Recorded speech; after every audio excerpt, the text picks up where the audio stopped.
ഉണ്ടെങ്കിൽ അസിഡിറ്റി ഉണ്ടാകും. ഇത് 4 കാരണങ്ങളാണ് അസിഡിറ്റിയുടെ 4 കാരണങ്ങൾ. 1, മലബന്ധം ഉണ്ടെങ്കിൽ അസിഡിറ്റി ഉണ്ടാകും. വിയർപ്പ് കുറവുണ്ടെങ്കിൽ അസിഡിറ്റി ഉണ്ടാകും. ഉറക്കക്കുറവുണ്ടെങ്കിൽ അസിഡിറ്റി ഉണ്ടാകും.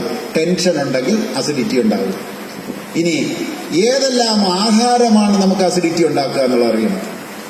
ഇത് കഴിക്കരുത് എന്ന് പറയാനല്ല, അസിഡിറ്റി ഉണ്ടാക്കുന്ന ആഹാരം ഏതാണെന്ന് അറിയുക, എന്നിട്ട് അത് വേണ്ട രീതിയിൽ കഴിക്കുക. ഒരു ഭക്ഷണവും കഴിക്കണ്ടെന്ന് ഞാൻ പറയില്ല. ചില ഭക്ഷണങ്ങൾ പറയും ഇന്നത് കഴിക്കരുത്, അത് ഇന്ന കാരണം കൊണ്ടാണെന്ന് പറയും.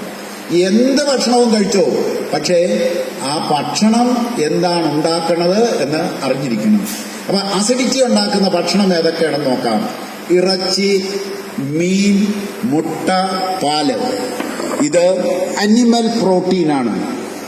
അനിമൽ പ്രോട്ടീൻ, അതായത് മൃഗങ്ങളിൽ നിന്നും വരുന്ന നമ്മളുടെ ശരീരത്തിന് ആവശ്യമുള്ള ഒരു പ്രോട്ടീനാണ് ഇറച്ചി, മീന്, മുട്ട, പാല്.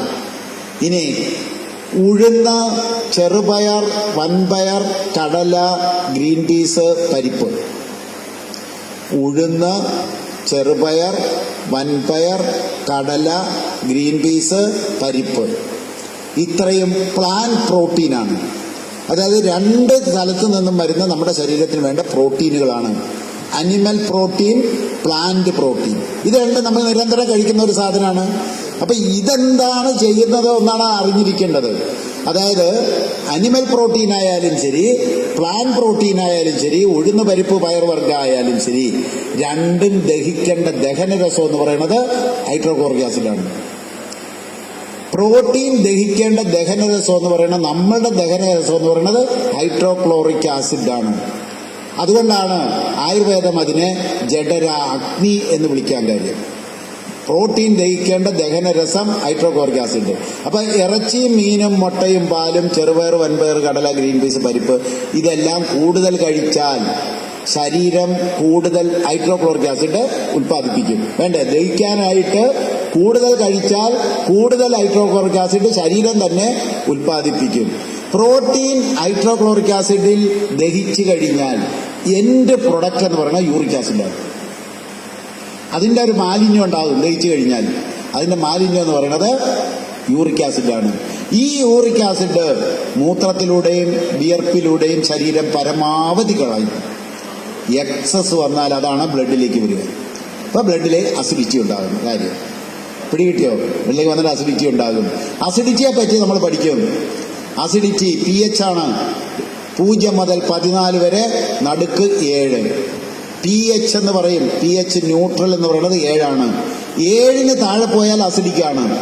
7-ന് താഴെ പോയാൽ കുഴഞ്ഞു വീണ് മരിക്കും. pH, രക്തത്തിന്റെ pH 7-ന് താഴെ പോയാൽ കുഴഞ്ഞു വീണ് മരിക്കും. നിങ്ങൾക്ക് പേപ്പറിൽ നിറയെ കാണാം കുഴഞ്ഞു വീണ് മരിക്കൽ. കുഴഞ്ഞു വീണ് മരിച്ച ഒരാളിനെ കൊണ്ടുപോയി ലാബിൽ ആശുപത്രി കൊണ്ടുപോയി പോസ്റ്റ്മോർട്ടം നടത്തിയാൽ മരണകാരണം വ്യക്തമാവില്ല. കാരണം pH 7-ന് താഴെ പോയി കഴിഞ്ഞാൽ ഓക്സിജൻ സപ്ലൈ കട്ട് ചെയ്ത് പോണതാണ്. പൂർണ്ണമായും കട്ട് ചെയ്ത് പോകും. കുഴഞ്ഞു വീണങ്ങ് മരിക്കും. സൈക്കിളിൽ പോണവൻ മരിക്കും. വർത്തമാനം പറഞ്ഞിട്ടിരിക്കണവൻ മരിക്കും. എന്തെങ്കിലും ജോലി ചെയ്തിട്ടിരിക്കണവൻ മരിക്കും. ഈയിടെ മകളുടെ കല്യാണത്തിന് പാട്ട് പാടിക്കൊണ്ടിരിക്കുന്ന ഒരു അച്ഛൻ മരിച്ച ടിവിയിൽ വന്നില്ലേ? ഇതിലൊക്കെ വന്നില്ലേ? അച്ഛൻ പാട്ടും പാടിക്കൊണ്ടിരിക്കുകയാണ്, മരിച്ചു. ഇത് pH താഴെ പോണതാണ്. അറിയണില്ല കാര്യം. ഇതാണ് ആസിഡിക് ആകണതാണ്. അപ്പോ pH താഴെ പോയാൽ നമ്മൾ കുഴഞ്ഞു വീണ് മരിക്കും. മരിക്കാതിരിക്കാൻ ശരീരം ചില നടപടികൾ എടുക്കും. നമ്മളെ രക്ഷിക്കാൻ വേണ്ടി ശരീരം ചില നടപടികൾ എടുക്കും. അത് ശരീരത്തിൽ എവിടെയെല്ലാം കാൽസ്യം ഇരിപ്പുണ്ടോ അതെല്ലാം വലിച്ചെടുത്തിട്ട് pH കറക്റ്റ് ചെയ്യും. ആദ്യം പല്ലിൽ നിന്നും എടുക്കും. ഇപ്പൊ പല്ലിന് എന്ത് പറ്റും? പല്ലിന് തേയ്മാനം വരും, പോട് വരും. എല്ലിൽ നിന്നും എടുക്കും. എല്ലിന് തേയ്മാനം വരും. അവിടെ നടുവേദന, പെടലി വേദന, ജോയിൻസ് പെയിൻ, റുമാറ്റിക് ആർത്രൈറ്റിസ്. അസിഡിറ്റിയാണ്. അസിഡിറ്റി ജോയിൻസിലേക്ക് തള്ളും. മസിലുകളെല്ലാം ഇളതായി പോകും. മസിലിന്റെ ബലം പോകും. മസിലുകൾ ഇളതായി പോയി കഴിഞ്ഞാൽ ഈ കശേരുക്കളെല്ലാം കൂടി അടുക്കും, നേരെ അടുക്കും. കശേരിന്റെ ഇടയിൽ കൂടിയുള്ള രക്തക്കുഴലുകൾ, മുടിനാരയുടെ വണ്ണത്തിലുള്ള രക്തക്കുഴലുണ്ട്, കയ്യിലേക്കുണ്ട്, കാലിലേക്കുണ്ട്.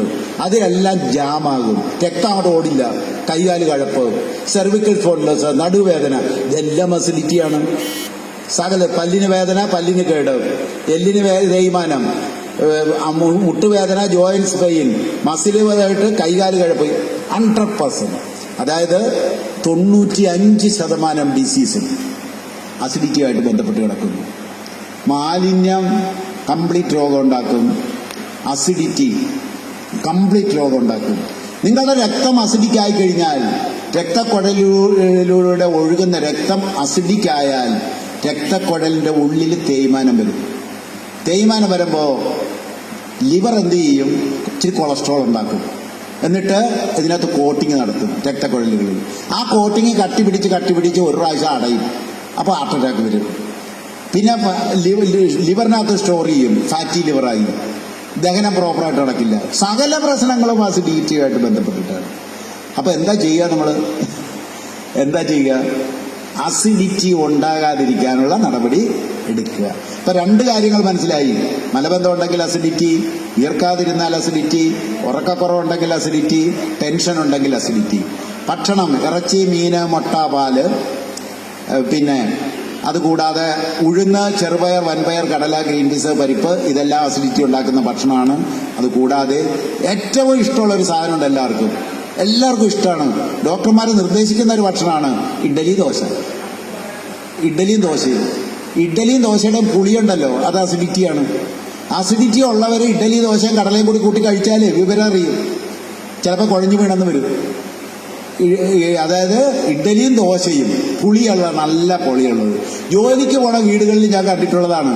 7 ദിവസത്തേക്കുള്ള മാവ് അരച്ച് ഫ്രിഡ്ജിനകത്ത് വെച്ചിരിക്കുകയാണ്. ഇന്നെടുത്ത് കുറെ ചുട്ട് തിന്നും, പിറ്റേ ദിവസം എടുത്ത് വെക്കും. ഇത് തന്നെ ചെയ്തുകൊണ്ടിരിക്കും. ഉറപ്പാണ് രോഗം. ഹാർട്ട് അറ്റാക്ക് വന്നില്ലെങ്കിൽ ചോദിച്ചാൽ മതി എന്നോട്. ഹാർട്ട് അറ്റാക്ക് വന്നിരിക്കും. ഇഡ്ഡലിയും ദോശയും നല്ലതല്ല. ഇഡ്ഡലിയും ദോശയും കഴിച്ചോളൂ, പുളിപ്പിക്കാതെ ഉണ്ടാക്കി കഴിച്ചാൽ മതി. പുളിപ്പിക്കാതെ ഉണ്ടാക്കണം. ഇതിന് മയം വേണമെന്നേ ഉള്ളൂ. മയം വരുത്താൻ ഒരുപാട് വഴികളുണ്ട്. ഇച്ചിരി പപ്പായ അരച്ച് ചേർത്താൻ മയം വരും. തേങ്ങ അരച്ച് ചേർക്കണമെങ്കിൽ മയം വരും. ഇഡ്ഡലിക്ക് മയം ഉണ്ടാക്കാനുള്ള വഴി കണ്ടുപിടിക്കുകയാണ് വേണ്ടത്, അല്ലാതെ പുളിപ്പിച്ചിട്ട് ചെയ്യരുത്. ഈസ്റ്റ്, അപ്പത്തിനകത്ത് ഈസ്റ്റ് ചേർക്കരുത്. അത് പൊങ്ങിയില്ലെങ്കിലും ഒരു കുഴപ്പമില്ല, വയറിന് നല്ലതാണ്. പൊങ്ങിക്കാണാൻ വേണ്ടിയിട്ട് അത് നല്ല ഭംഗി വേണം പൊങ്ങാൻ. ആ പൊങ്ങാൻ ഉപയോഗിക്കുന്ന ഈസ്റ്റ് പ്രിമിറ്റീവ് ബാക്ടീരിയ. അതായത് ഭൂമി ഉണ്ടായ കാലത്ത് ഇവിടെ ഉണ്ടായിരുന്ന ഒരു തരം ബാക്ടീരിയയാണ്. അത് അസിഡിക്കാണ്, ക്യാൻസറിന് കാരണമാണ്. ഒരു കാരണവശാലും ഈസ്റ്റ് ഉപയോഗിച്ച് പൊക്കരുത്. അപ്പം പൊക്കരുത്. പരന്ന അപ്പം കഴിച്ചോ, പൊങ്ങിയുള്ള അപ്പം കഴിക്കാണ്ടിരിക്കുക, പരന്ന അപ്പം കഴിച്ചോളുക.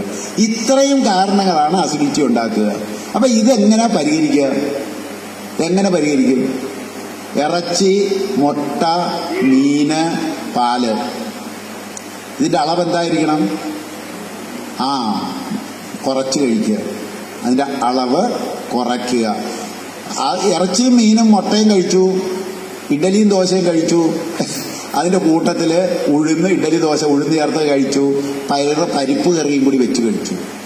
അതായത് ഉഴുന്ന്, ചെറുപയർ, വൻപയർ, കടല, ഗ്രീൻ പീസിന്റെയും അളവ് കുറയ്ക്കണം. ഇതില് ഒരെണ്ണം തീർത്തും അങ്ങോട്ട് ഒഴിവാക്കിയേക്കുക, ഗ്രീൻ പീസ്. ബാക്കിയുള്ളതൊക്കെ കുറച്ചൊക്കെ കഴിച്ചോളുക. അളവ് കുറച്ച് കഴിച്ചോളുക. ഗ്രീൻ പീസിനകത്ത് പ്രോട്ടീൻ ഒരുപാട് കൂടുതലാണ്. അത് അസിഡിറ്റി ഉണ്ടാക്കുന്ന സാധനമാണ്. അപ്പൊ അതിന്റെ അളവ് കുറക്കാം. പിന്നെ ഇതിനെ എങ്ങനെ ഇല്ലാതാക്കാം? ഇപ്പൊ ഞാൻ പറയാറുണ്ട്, ഒരു സദ്യക്ക് പോയി ദയാൽ സാറ് പറഞ്ഞു ഇറച്ചി കഴിക്കരുതെന്ന്. സദ്യക്ക് ചെന്നപ്പോഴത്തേക്ക് അവിടെ പ്രധാനമായ സദ്യക്ക് ഇറച്ചി, മുട്ടയൊക്കെയാണ്. അടുത്തിരിക്കുന്ന ആളിന്റെ മേശപ്പുറത്ത് ഇറച്ചിയും മുട്ടയും വന്നു. നമ്മൾ കഴിക്കണ്ടെന്ന് പറഞ്ഞിട്ടിരുന്നാൽ വല്ല പ്രയോജനമുണ്ടോ? കാണുമ്പം തന്നെ അടുത്തിരിക്കണവന്റെ പാത്രത്തില് ഇറച്ചിയും മുട്ടയും കാണുമ്പം തന്നെ നമ്മുടെ ശരീരത്തിൽ ഹൈഡ്രോക്ലോറിക് ആസിഡ് ഉൽപ്പാദിപ്പിച്ച് കഴിഞ്ഞു. കഴിക്കണതാണ് നല്ലത്, കഴിക്കാതിരിക്കുന്നതല്ല. കഴിച്ചിട്ട് വന്നിട്ട് എന്ത് ചെയ്യണമെന്നുള്ളതാണ് പ്രധാനം. അത് കഴിക്കണം. കാരണം ശരീരത്തിന് അറിയാലോ ഇത് ആരുടെ പാത്രത്തിലായിരിക്കണമെന്ന്. പാത്രം അടുത്തിരിക്കണവന്റെ പാത്രത്തിലാണ് ഇരിക്കണമെന്ന് ശരീരത്തിന് അറിയില്ല. ശരീരം ഉടനെ പ്രിപ്പയർഡ് ആകും. ഇത് ദഹിപ്പിക്കാൻ വേണ്ടിയിട്ടുള്ള സംവിധാനം ഉടനെ ഒരുക്കും. ഇത് കഴിച്ചിട്ട് വന്നിട്ട് ഒരു 4 മണിക്കൂർ കഴിയുമ്പോൾ ഒരു ഗ്ലാസ് കുക്കുംബർ ജ്യൂസ് കുടിക്കണം. ഈ കണ്ടീഷനിൽ കഴിച്ചോ, ഈ സാധനങ്ങളൊക്കെ കഴിച്ചോ, ഒരു കുഴപ്പമില്ല. പക്ഷെ കഴിച്ചു കഴിഞ്ഞാൽ ഒരു 4 മണിക്കൂർ കഴിയുമ്പോൾ ഒരു കുക്കുംബർ ജ്യൂസ് കുടിക്കണം. എന്താണ് ഈ കുക്കുംബർ ജ്യൂസ്? കുക്കുംബർ ജ്യൂസ് എന്ന് പറയുന്നത് ആൽക്കലീൻ വാട്ടറാണ്. അതായത് 7ാം ക്ലാസ്സിൽ പഠിപ്പിച്ചതാണ് സകലരെയും.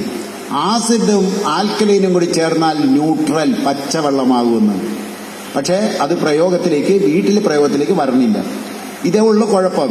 അപ്പൊ അത് ഒരു കാര്യം ചെയ്യേണ്ടത്, നേരെ കുക്കുംബർ ജ്യൂസ് കഴിക്കുക. അതുകൊണ്ട് എല്ലാവർക്കും അസിഡിറ്റിയാണ്. എന്താ ചെയ്യുക?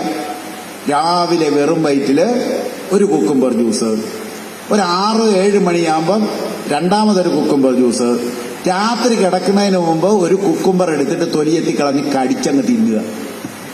ഇത്രയും ചെയ്താൽ മതി, ഈ അസിഡിറ്റി നമുക്ക് മാനേജ് ചെയ്യാം.